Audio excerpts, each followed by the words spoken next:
వన మహోత్సవం సందర్భంగా భద్రాద్రి కొత్తగూడెం జిల్లా చర్ల మండల కేంద్రంలో గల తహసీల్దార్ కార్యాలయంలో మొక్కలు నాటే కార్యక్రమం ప్రారంభించిన జిల్లా పంచాయతీ అధికారిని అనుష, డిప్యూటీ కలెక్టర్ మురళి. ప్రతి ఒక్కరూ మొక్కలు నాటి వాటిని సంరక్షించే విధంగా కృషి చేయాలని కోరారు. మొక్కలు నాటితే అవి పెరిగి మనకు ఆక్సిజన్ అందజేస్తాయని తెలిపారు. ఈ కార్యక్రమంలో మండల అధికారులు, సర్పంచులు, పంచాయతీ కార్యదర్శులు తదితరులు పాల్గొన్నారు. చూస్తూనే ఉండండి మరిన్ని వార్తల కోసం మన ప్రజాగొంతుక న్యూస్. ఇక్కడ మనం అందరికి ఇక్కడ సమావేశానికి దేనికయ్యామంటే పర్యావరణ ఇప్పుడు వర్షాకాలం స్టార్ట్ అయింది కాబట్టి అందరికీ మనం ఇప్పుడు ప్రతి ఒక్క సర్పంచ్కి ఉండాలన్నమాట. ఏంటంటే మన వార్డ్ నంబర్లు, మన ఉప సర్పంచ్ మేమందరం కలిసి ఉంటేనే ఆ ఊర్లో పరిరక్షణ అనేసి ఉంటుంది.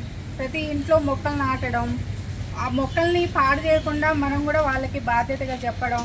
ఇప్పుడు మనం బాధ్యత తీసుకున్నప్పుడు కూడా జనానికి మనం వాళ్ళకి హెల్ప్ఫుల్గా ఉండి మొక్కలు నాటినవి కూడా ఏం ప్రాబ్లం లేకుండా వాళ్ళ అదే చూసుకోవడం. మళ్ళీ మేము కూడా అందరికీ చెప్తాము. ఇప్పుడు మేము కూడా మొక్కలు పెంచాము, ప్రతి ఇంటింటికి ఇచ్చి మేము కూడా వాళ్ళకి చెప్పే బాధ్యత మాకుంది. అందరికీ థ్యాంక్ యూ. మనం ఇక్కడ ఈ వన మహోత్సవం ప్రారంభించడం జరిగింది. సో పచ్చని చెట్లు ప్రగతికి మెట్లు అనే నినాదంతో ప్రతి ఒక్కరు కూడా మొక్కలు నాటాలి. మనం ఎన్ని మొక్కలనైతే నాటి ఈ పర్యావరణాన్ని కాపాడుకుంటామో మన భవిష్యత్ తరాలు కూడా సుస్థిర అభివృద్ధి లక్ష్యాలకు అనుగుణంగా ముందుకెళ్ళడం జరుగుతుంది. కాబట్టి చర్ల మండల వ్యాప్తంగా స్టార్ట్ చేసిన ఈ ప్రోగ్రామ్ని విజయవంతం చేయాలని ప్రతి ఒక్కరిని పిలుపునిస్తూ